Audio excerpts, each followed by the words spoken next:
વડોદરા કોર્પોરેશનની સામાન્ય સભામાં ભારે હોબાળો. સભામાં હોબાળો થતા સભા વહેલી આટોપી લેવાઈ હતી. સભા શરૂ થતાં જ કોંગ્રેસ કોર્પોરેટરે આક્ષેપો કર્યા હતા. વિશ્વામિત્રી નદીમાં માનવ સર્જિત પૂર આવવાનો આક્ષેપ કરવામાં આવ્યો છે. ભાજપ કોર્પોરેટરો દ્વારા આક્ષેપનો મામલો હોબાળો મચ્યો હતો. કોંગ્રેસના કોર્પોરેટર વેલમજી ઘસે આવ્યા હતા.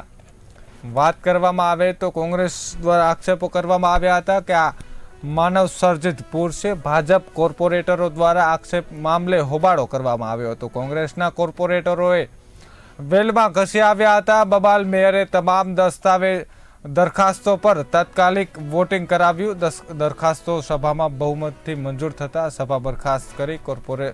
કોંગ્રેસ કોર્પોરેટરોએ મેયરની કાર્યપદ્ધતિને લઈ નારાજગી વ્યક્ત કરી. રજૂઆત સાંભળવી ન પડે એટલે સભા બરખાસ્ત કરીને કોંગ્રેસનો આક્ષેપ. અમે વિરોધ નહીં કર્યો, વિરોધ એ લોકોએ કર્યો. પ્રશ્નનો જવાબ નહીં આપવાનું, દાદાગીરી કરવાની અને સાચા પ્રશ્નનો ઉત્તર નહીં આપવાનું, પણ અવાજ દબાવવાની જે કોશિશ એમણે કરી છે એની સામે અમારી લડત છે.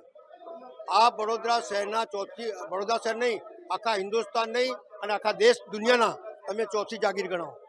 શું તમને નથી લાગતું કે આ વડોદરા શહેરમાં પૂર આવ્યું હતું? શું તમને નથી લાગતું કે બાળકો દૂધ વગર રહ્યા?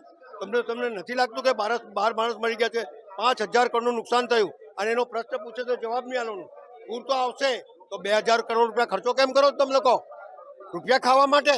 મહિને જે સામાન્ય સભાનું આયોજન કરવામાં આવતું હોય છે, આજ રોજ પણ સામાન્ય સભાનું આયોજન કરવામાં આવ્યું હતું, જેમાં અલગ અલગ લગભગ 9 જેટલા કામો અને એક અન્ય કામ એમ કરી અને 10 કામોની સાથે એજન્ડા સાથે મળેલી આ સભા હતી.